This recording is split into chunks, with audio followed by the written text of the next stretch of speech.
Programa 32. Descomposición y conservación de alimentos.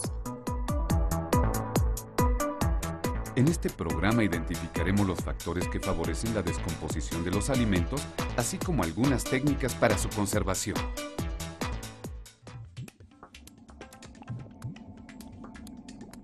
Miren todos estos alimentos echados a perder.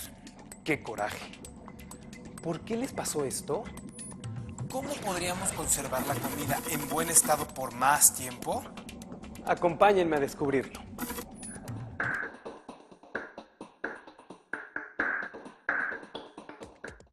Cuando un alimento se descompone, hay mucha actividad en el mundo de lo microscópico. Agentes descomponedores como bacterias y hongos, que provienen del aire, el agua u otras fuentes, están actuando en los alimentos de manera invisible a nuestros ojos. Estos microorganismos intervienen en un proceso de transformación de las sustancias que están en los alimentos.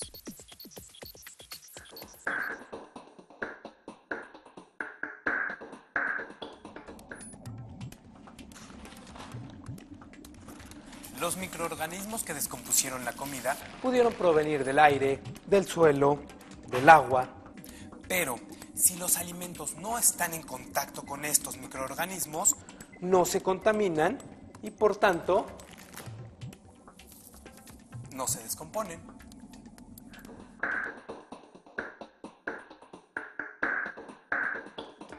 Los alimentos contienen microorganismos incluso desde antes de que los compremos. Estos microorganismos actúan en la comida desde que están en contacto con ella, aunque esto no sea evidente. Existen otros factores que debemos tomar en cuenta al hablar de descomposición, pues son los que favorecen la proliferación de los microorganismos. La temperatura y la humedad del aire son factores ambientales que contribuyen a la proliferación de microorganismos, lo cual acelera la descomposición de los alimentos.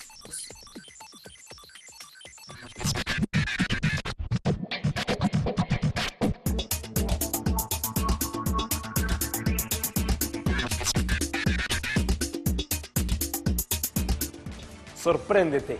El conocimiento sobre los factores que favorecen la proliferación de hongos Ha sido aprovechado en la producción de alimentos.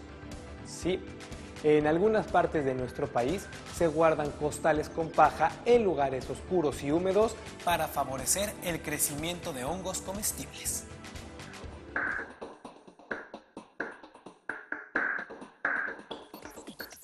¿Qué sucede químicamente en los alimentos cuando se descomponen? La descomposición de los alimentos es una acción bioquímica que genera compuestos que no deseamos.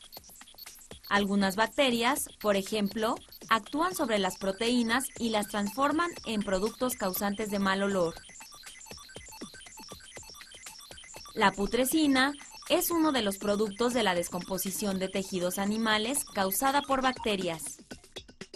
Las levaduras y los mohos atacan prácticamente a todos los alimentos. Las levaduras transforman los azúcares en alcohol y dióxido de carbono.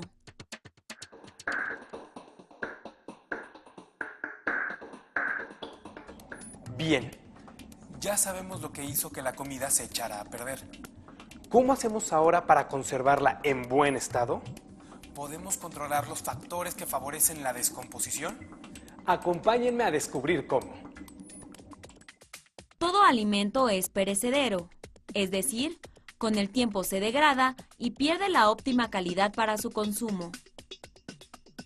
El ser humano, desde la antigüedad, ha utilizado métodos para conservar los alimentos, evitando la presencia de microorganismos y controlando los factores que favorecen su proliferación. Existen muchas técnicas de conservación de alimentos. Una de ellas es modificar la temperatura para retardar la acción de los microorganismos.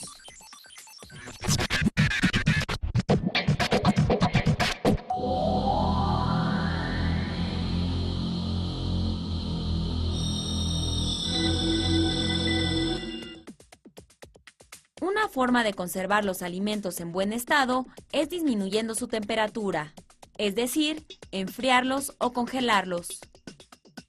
El aumento de la población de microorganismos que descomponen a los alimentos es más lento a menor temperatura. Sin embargo, aún en los alimentos congelados hay descomposición.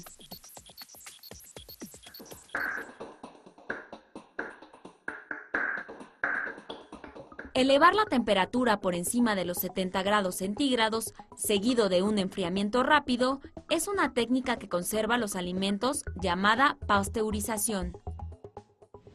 Hola amigos, estamos aquí en la pasteurizadora Alpura con el ingeniero Luis Suaznavar, jefe de procesos lácteos, quien nos platicará cómo se lleva a cabo el proceso de pasteurización aquí en la planta. Ingeniero, muy buenos días y gracias. ¿Qué tal? Buenos días. ¿Nos podría decir cómo se pasteuriza la leche? Claro que sí. Mira, el proceso inicia en el área de descarga de leche. Lo primero que hacemos es asegurar la calidad de la leche que estamos recibiendo.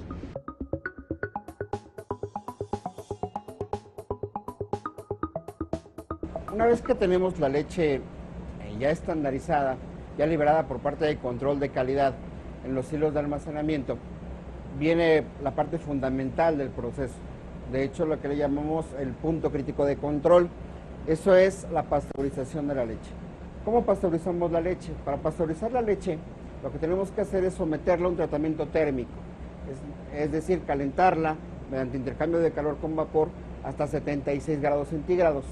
Durante ese proceso, lo que vamos a conseguir es eliminar todos los microorganismos patógenos, es decir, que pueden causar algún daño a la salud. Ya que tenemos la leche en esa temperatura, la sostenemos durante 15 segundos a la temperatura de 76 grados centígrados. Posteriormente la homogenizamos. Homogenizar la leche es separar el glóbulo de grasa de tal manera que el contenido total en el envase sea siempre homogéneo, es decir, que no tenga separación de grasa. Esto es que no se vea como la leche que recibimos del señor que pasa, por ejemplo, a vender la leche, que cuando la hierve se separa y hace una nata.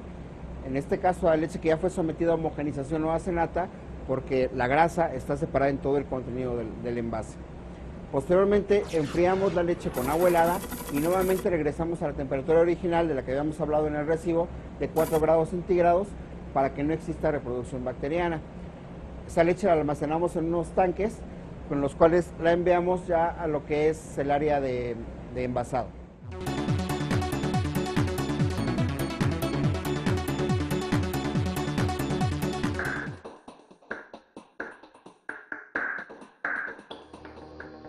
El proceso de pasteurización se aplica en la conservación de la leche.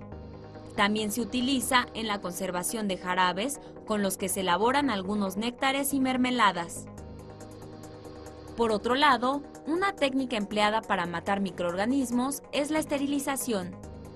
Dicha técnica consiste en elevar la temperatura por encima de los 110 grados Celsius a alta presión, lo que elimina gérmenes de los alimentos. Esto se realiza en un autoclave, que es un aparato muy parecido a una olla de presión. La desventaja es que tras la aplicación de la técnica, los alimentos pueden perder características originales, como sabor y color. Una vez que se limita la presencia de microorganismos, es importante evitar una nueva contaminación. Por esta razón, se envasan al vacío, evitando que se contaminen los alimentos y que la humedad del ambiente propicie la proliferación de bacterias u hongos.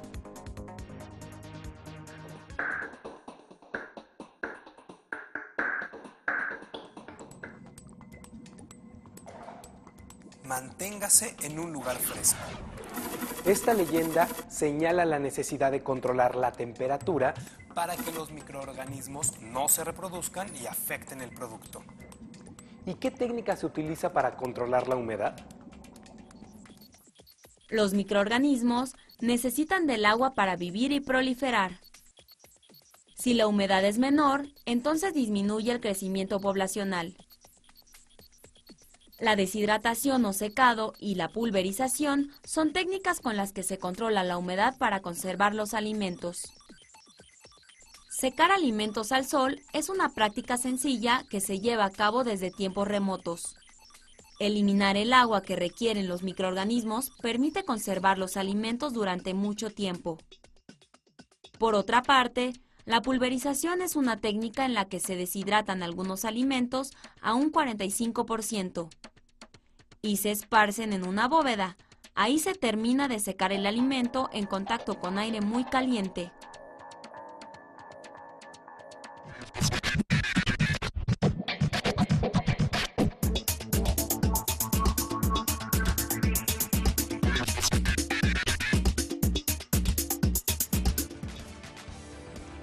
Sorpréndete.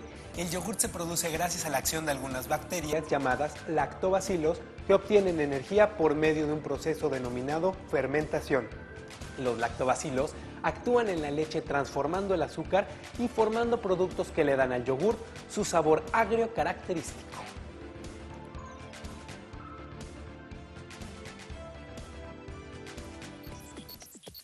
Hoy en día, se utilizan sustancias químicas como conservadores. Dichos compuestos se agregan intencionalmente a los alimentos con el fin de retardar su descomposición. Entre los conservadores más utilizados están los benzoatos, que son derivados del llamado ácido benzoico, presente en cítricos, arándanos y otros productos como el clavo, aunque también se sintetizan en laboratorios químicos.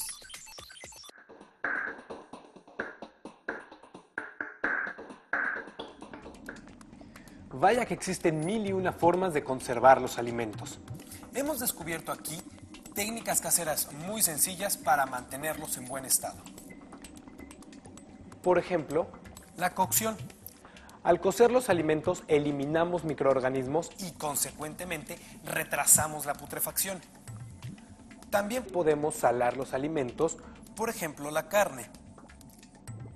Esto la mantendrá en buen estado por más tiempo. ¿Cuál será el mejor de todos los métodos de conservación? ¿Cuál método debemos utilizar y en qué momento? Para saber qué método utilizar, Lo primero que debemos pensar es si la conservación se hará en casa o a escala industrial. también es necesario observar el tipo de alimento que se va a conservar. Y la cantidad de recursos con los que contamos. Bueno, Creo que tendré que revisar el refrigerador y la alacena. para decidir qué técnica aplicar. Nos vemos en el próximo programa.